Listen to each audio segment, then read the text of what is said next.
So the last 2 times I was on the CSIcon stage, I talked about specific flavors of woo in the food, health, and parenting spheres. And that includes last year when we showed the Science Moms movie. Shout out to the Sci Moms. This is a bit of content from the Sci Moms project. I'm going to talk about it for a second here. You're going to want to hit subscribes at scimoms.com. We have a blog with some upcoming guest posts, and all of the Sci Moms are contributors regularly. And we have Lego comics, and this one is mine. And as you can see, don't say mommy more than 3 times in a row within like 5 seconds. But today, I'm here to talk about the life-changing events that brought me here. I was always an atheist, but I wasn't always a critical thinker. It was really, I gotta say, as if I was born wanting bullshit to be true. And you'll hear about that later. So what led me to skepticism as a mode of inquiry? And what led me to overhaul the way I think?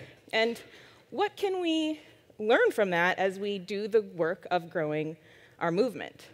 So there's a reason for the title of my talk, A Science Mom's Path from Reason to Oz and Back Again.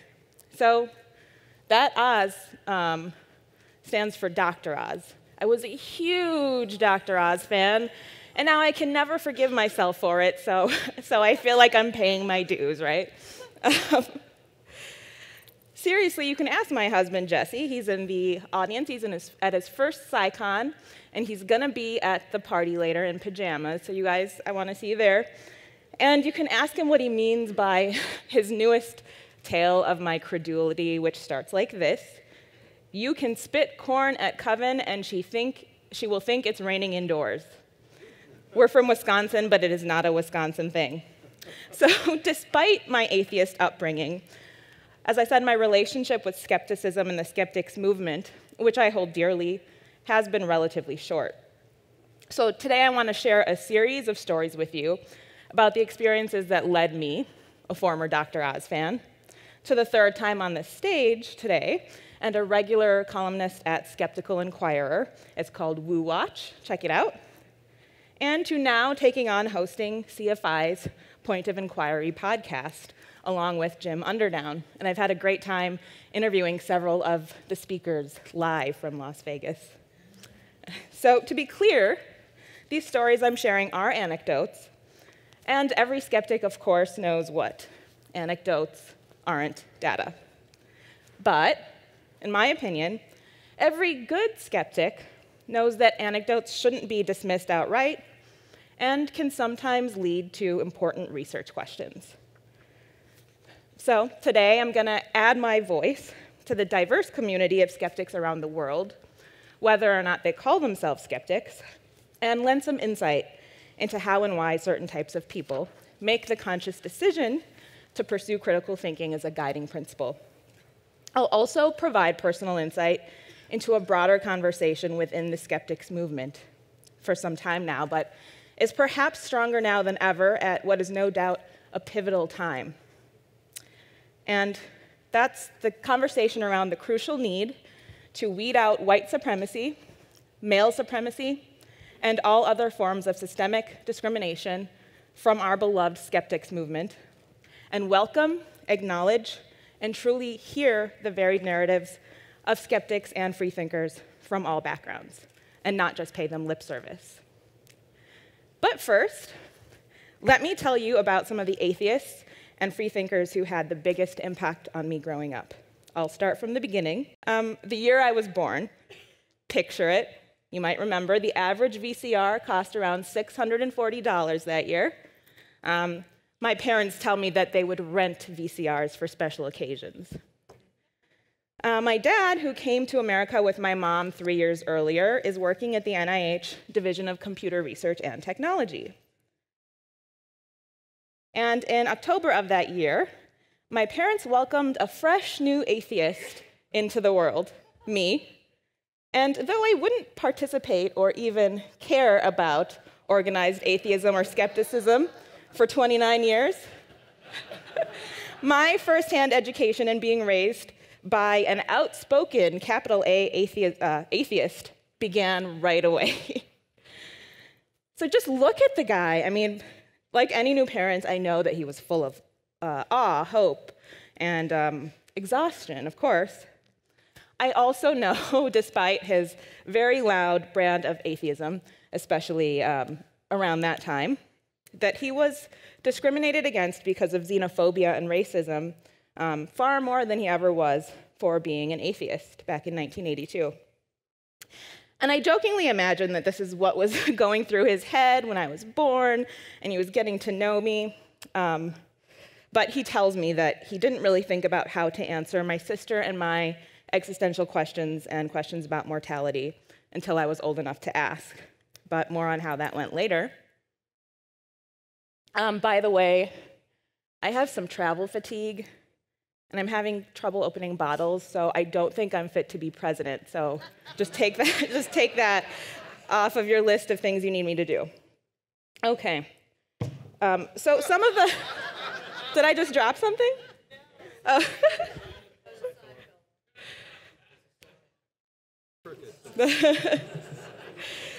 Okay, so some of the best bonding moments I had with my dad were over atheism. I was a normal teen butting heads with my parents, like teenagers do. I was also a normal teen kid of immigrants, butting heads with my parents and with the society that I lived in about the vast cultural divides between us. But one thing that connected us was atheism. Until I was older, my father was the only vocal atheist in my town that I knew personally. And of course, my mom identified and still identifies as atheist. Hi, Mom. But she doesn't often talk about it. And my dad first started doubting religion because of seeds planted by my atheist grandfather, Tata. He's still alive. He lives in Namakkal in Tamil Nadu, India. But I didn't really talk with him about atheism growing up. And then the final atheist influence in my life early on is this guy. He is actually one of many of the world's most famous atheists that most of you have probably never heard of. Maybe a couple of you have. And he was the only other person I looked up to and admired as an atheist, mostly because I didn't know very many, or know of very many. He goes by one name, Satyaraj, and he's a social activist and an actor who has been in over 200 Indian films, viewed by millions of adoring fans. And here he is in his acclaimed role as Kattappa, the warrior slave, in the two-part historic epic war film Bahubali, which was a massive hit worldwide by all measures and is now a full-blown franchise. So he's an open and proud atheist, and two of his most acclaimed roles speak to the atrocities committed in the name of religion and the oppression carried out in the name of Hinduism and casteism. So thirsty, I feel like Brett Kavanaugh.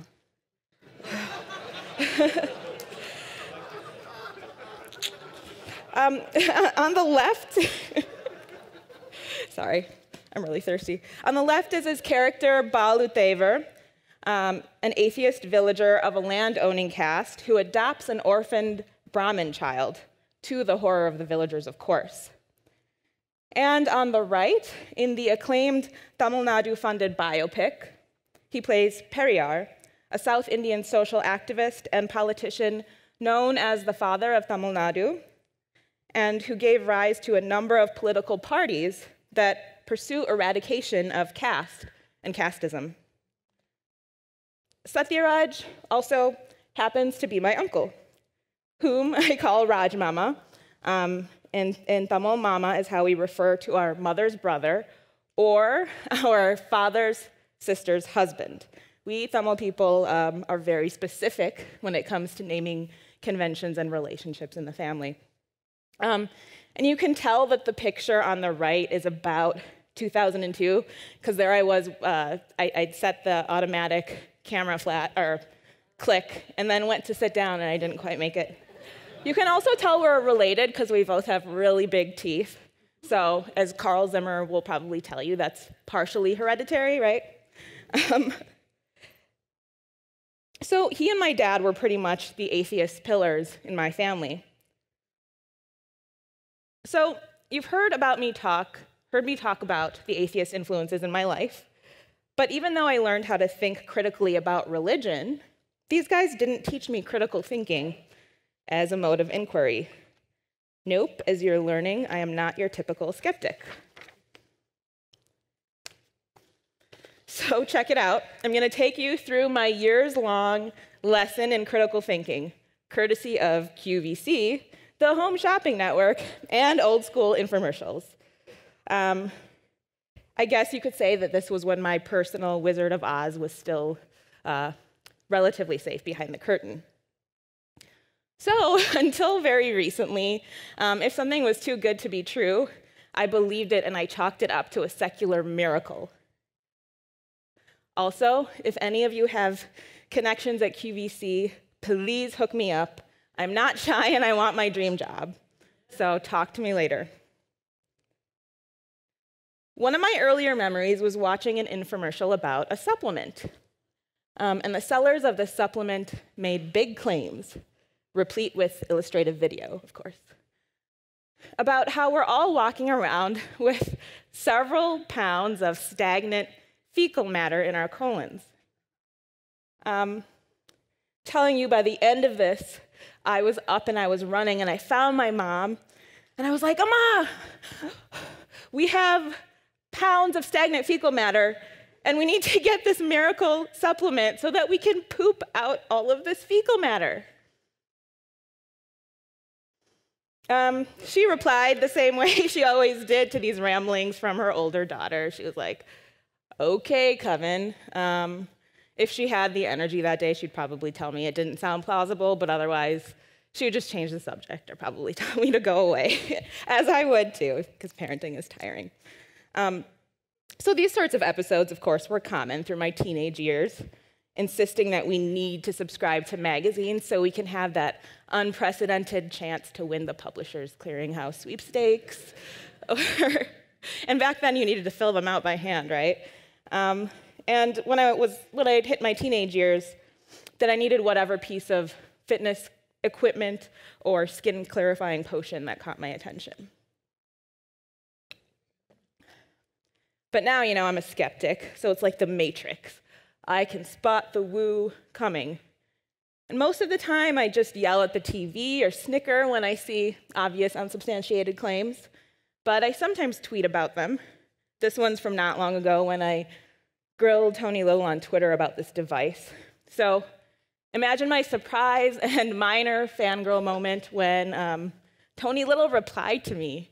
I'm like, "I've been watching Gazelle fitness trainer videos since I was a kid."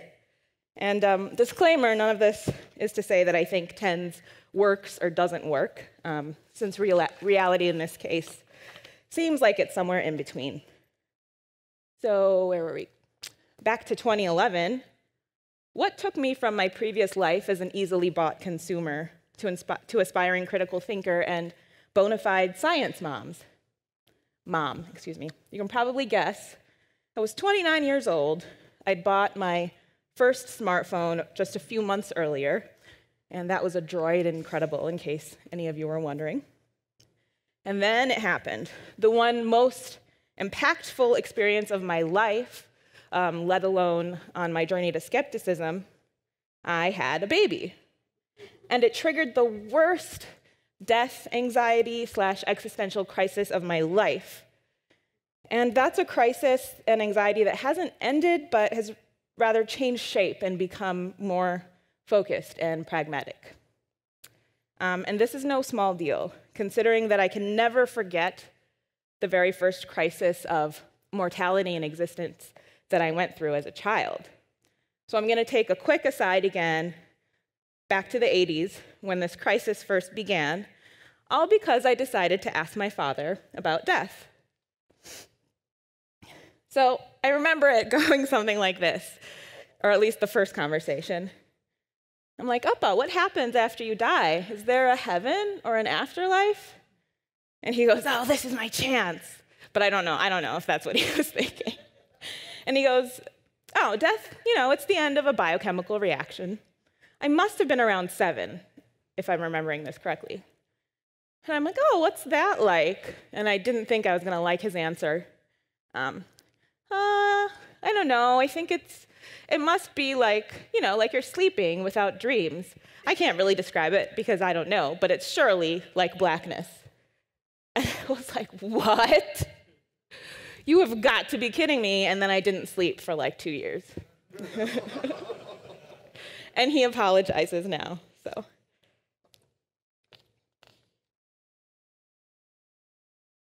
So back to 2011 again, when that mortal fear, excuse me, it's just travel fatigue, and I may eventually be fit to be president, we'll see.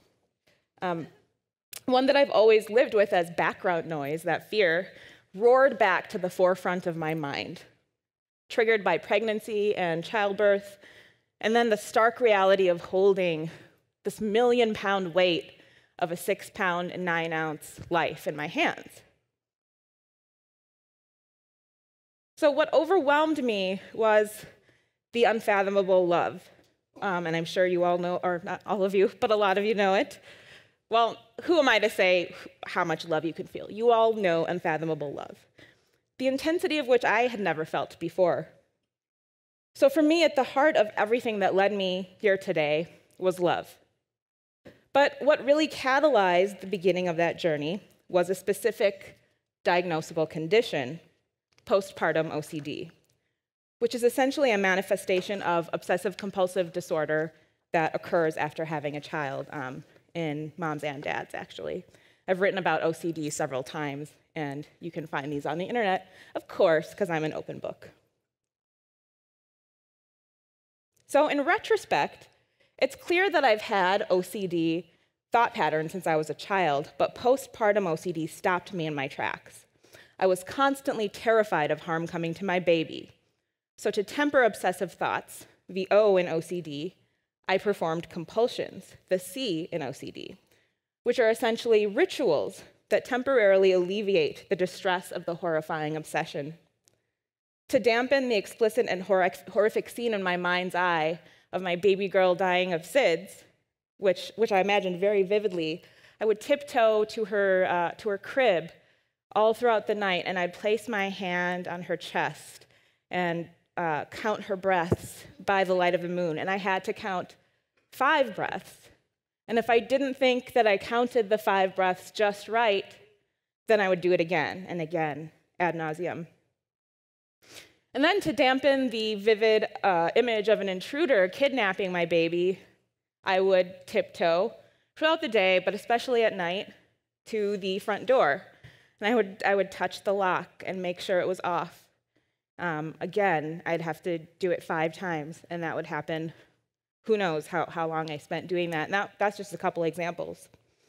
And when you're in the grips of OCD, you know that you're personally responsible for preventing these almost prophetic visions of catastrophe from becoming real, even though you know in the rational part of your mind that what you're doing is ridiculous and not at all rational. So basically, I was scared of everything possibly hurting my baby, similar to how any new parent worries about harm befalling their infant, except mine was magnified manyfold. Now, what is the worst thing you can give a scared new mom? And I laugh because it's funny in retrospect to me. In America, at least, I think there are two worse things that you can give a scared new mom, and I received both of them, and one of them was a gift. It was a lot to take, but unfortunately, it is everywhere. And those 2 things are doctors, motherfucking Sears, the baby book, and the internet. This is the same Dr. Sears behind that famous 2012 "Are You Mom Enough?" Time magazine article. I'm sure some of you remember it. But spoiler alert, the answer to that question, are you mom enough, is yes. Yes, you're mom enough. All the moms out there, the grandmas, everyone, yes, I'm enough. In fact, I think I'm more than enough. I'm a downright amazing mom. Yeah, yep, he's nodding. But, but I didn't know that back in 2011. And between the horror stories that I found on the internet and in this book, which espouses all things natural parenting, I learned that the excruciating pain of my recent childbirth was mostly in my head. That the struggle I was experiencing with breastfeeding exclusively was in my head. And that offering her even a bottle of formula, which I was led to believe was full of toxins, would ruin our precious breastfeeding relationship. I learned that I had to literally wear my baby at all times if I wasn't actually holding her in my arms, or I'd risk messing her up for life, no big deal. I learned that my home and local supermarkets were full of hidden and lurking toxins. I read that letting her cry for a couple minutes would traumatize her for life. God forbid my baby cries at the same time that I need to, evacuate my bladder or take a moment to care for my stitched up parts from giving birth. It's a lot to put on any new parent's plate, let alone someone with a full-blown postpartum anxiety disorder. So something had to give because I surely could not sustain carrying out the normal functions of my life, let alone caring for another one. So fortunately, a few months after my daughter was born, I realized that my OCD symptoms weren't normal, and I started to see things more clearly, though I wouldn't officially be diagnosed until 2014. And part of what saved me from falling irretrievably into that horrific rabbit hole of confusion, hype, and fear, and fear-steeped misinformation was movement skepticism, and also Zoloft, but especially movement skepticism. I'd heard of the skeptics movement before that point. I was peripherally aware of Skeptical Inquirer and other related organizations, but really, as a formal mode of inquiry and as a worldwide movement, I was apathetic at best. I mean, I was raised atheist in a relatively progressive city. My life wasn't directly controlled by any religious doctrines, and at least as far as I knew at the time, my life wasn't controlled by religious doctrines. The massive amount of pressure that I and other kids of Indian immigrants like me felt to be a good Indian kid seemed mostly secular in nature to me at that time. So frankly, religious oppression, didn't bug me. I most definitely feel and felt far more discrimination rooted in xenophobia and racism, both growing up and into adulthood, than I ever felt for being an atheist. As progressive as my city of Madison, Wisconsin claims to be, it turns out that calling yourself progressive doesn't lead to equality. And that's based in solid statewide data, not just my stories.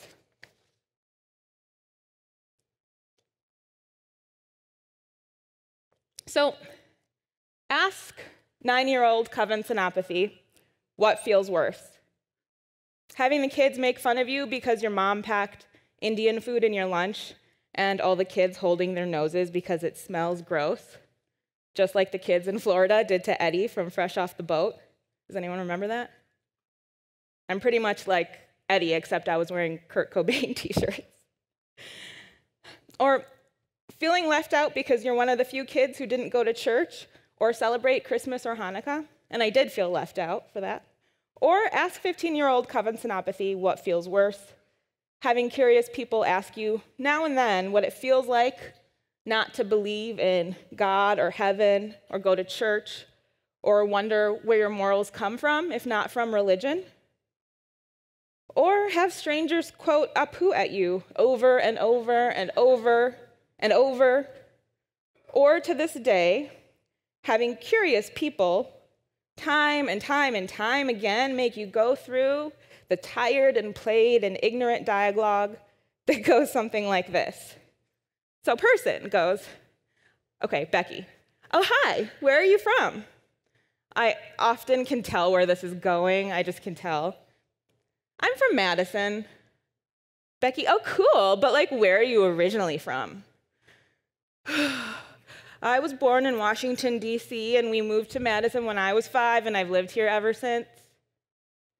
Becky, oh yeah, makes sense. Your English is great. So where are you really from? And at this point, I'm like, could you not hear my Wisconsin accent? Because when I get frustrated, it comes out. But then I explained that my parents came to the US from India, but I'm gonna start doing this new thing that another friend of mine suggested. Her parents moved to the US from Egypt, and she made up a fake country to answer with. I think it's called Abudin, and so she just says that and see how many people believe her, and a lot of people do believe her. So long story short, all of these things were annoying as an atheist kid of immigrant parents. But for me and my lived experience, being atheist didn't really invite a lot of problems. I was privileged enough to gloss over the injustices perpetrated by religion. And I was well past the stage of laughing at the sheer ridiculousness of some facets of religion. And I had plenty of religious friends and family who seemed to practice their religion in a benign and sometimes appealing way. And at least, in my view at the time, religious fundamentalism didn't affect me personally. For one, I had access to Planned Parenthood. Being Indian American did invite discrimination and prejudice, though. So that's one part of why I wasn't part of any organized secular movement until then, because frankly, religion didn't bother me, and I didn't feel a particular draw to commiserate with other atheists. I was comfortable without it. I still strongly believe that the tireless pursuit of secularism and eliminating the oppressive facets of religion are crucial, which is one opinion that I've held strongly since I was a child. But for me, this is all part of a more fundamental fight, and that's the fight for social justice. To oppress and to marginalize are human nature, and while these evils are often carried out using fear-based manipulation and twisting of reality, these evils are not unique to religious groups. I know because I fight non-religious oppression and manipulation of the populace every day in my professional and personal lives. And let me tell you, my uncle and my dad actually disagree with me on this. They do believe that religion is the root of most evil, but it's true, right? We atheists aren't a monolith, are we? The point I'm making here, one that a lot of you agree with me on, is that skeptics should have one common enemy, right? Tribalism and dogma. Religion is a subset of that should-be enemy, and yes, we should fight for secular values, but not to the extent that we can't see the forests of the full scope of all people's struggles for the trees of religion. Now, back to new motherhood for a second. Now that I had discovered movement skepticism in 2011, I began devouring skeptic blogs. And with my smartphone in my right hand and baby latched to my breast, these skeptic blogs and organizations and their content saved me from taking the express train to everything is going to kill my baby town. And for that, I really am forever grateful. So I spent my free time over the next couple years observing how the media, bloggers, industry, and my peers talked about food, health, and the environment, and how that intersects with parenting, because frankly, I was upset that moms everywhere are being duped. I was also amused and a little fascinated because for one, parenting can be hilarious enough, right? Without the added hilarity of women on internet forums with gold, silver, and bronze badges that denote the length of their breastfeeding relationship with their baby, as if our worth as people and mothers should be boiled down to the so-called successes or failures of our bodily functions. It shouldn't, obviously. But I was mostly upset at how parents' innate and universal urge to protect their children, in other words, their love, was being exploited, and how that exploitation had real and negative impacts. So in 2013, shortly after my son was born, I started writing for Grounded Parents. Shout out Grounded Parents fam. And then it was then a new evidence-based secular parenting blog. I wrote about quite a few issues there, but especially GMOs, largely because at the time, GMOs were becoming a thing that you were supposed to avoid, especially when shopping for children. And if you look at Google Trends data from about 2004 until now, you can see that 2012-13 is when the interest in GMOs started trending up. But, of my work at Grounded Parents, I'm also really, really proud of this nugget of skeptic wisdom, which is to date, I believe, the most clicked on piece of work in my illustrious writing career. If you check it out, don't let the view counts fool you. The view counts reset a couple years back when we were doing something with WordPress, but it's been viewed over 2 million times. And since we're talking about Google Trends, that was me, that peak in search of Closing Time by Semisonic. Thank you. But you're going to have to look it up if you want to know what Closing Time is really about. Between then and now, I've written at more and more outlets and speak at skeptic events, universities, industry events, and conferences, and more. And I cover a wide range of issues, ranging from woo in the pet care industry to that one chiropractor who told me that his patent, on a menstrual product to glue your vagina closed isn't actually sexist because, and I quote, he just spilled this all to me on the phone, I quote, "It's not sexist, and I'm not sexist, because my receptionist is a lesbian." I don't like to paint all chiropractors with the same brush, though, so that's just one story. And I've worked with a number of scientific organizations and collaborated with scientists and non-scientists alike, doing my small part in the monumental but worthy work of fighting woo and fighting what my friends at March Against Myths call pseudoscience and justice. Shout out to Mammoths folks in the audience, anyone? Woohoo, there's 3 of you, 4? But with Woo Watch so far, I've gone back to my skeptic roots of exposing the parties who would dare exploit a parent's love for their child. But even as I continue writing Woo Watch and now begin my new gig of hosting Point of Inquiry podcast, I'll still carry a healthy level of fear with me and aversion and credulity. Because as I've said before, we do have plenty to fear when it comes to our children and their future. I worry, with good reason, about their health and the health of the planet that we'll ultimately leave to them. I worry about the long-term impacts, 10, 20, 30 years down the line, of going through childhood the way they are right now. I worry, with good reason, that disparities in health, educational access, income, and lifespan due to race alone are still going strong in a society that would prefer not to talk about it. I worry, with good reason, that children will die this year of vaccine-preventable diseases and of hunger. And I also worry that big pharma and big food will take predatory actions that'll hurt our children, and that this is statistically more likely to hurt children of color. I worry, with good and evidence-based reason, that white supremacy and male supremacy still have a firm grip on our society, including on our scientific institutions, government agencies, and schools. And I worry, with good reason, that large swaths of so-called skeptics dismiss these realities as merely the forays of social justice warriors. And to them I say, I see your SQW, status quo warrior, and we'll keep fighting against you.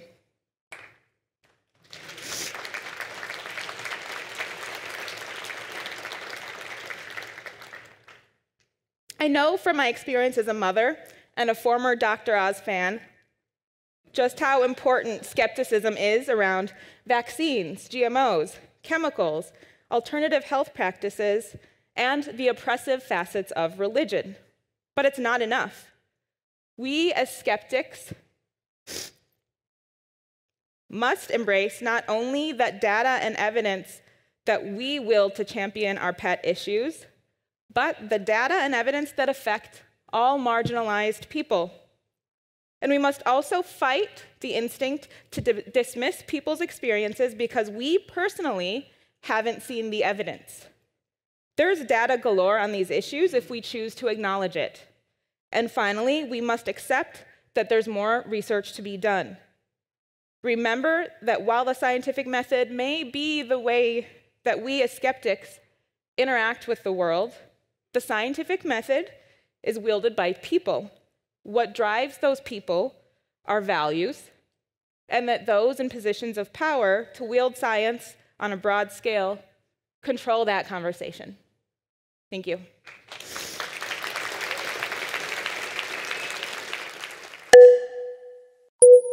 Thanks for watching. If you liked this video, be sure to give it a thumbs up and share it with your friends. Don't forget to subscribe to the channel and ring that bell to be notified about new videos. You can follow us on social media, and if you really love what we do, consider supporting us with a donation. Links to all that good stuff is in the description below.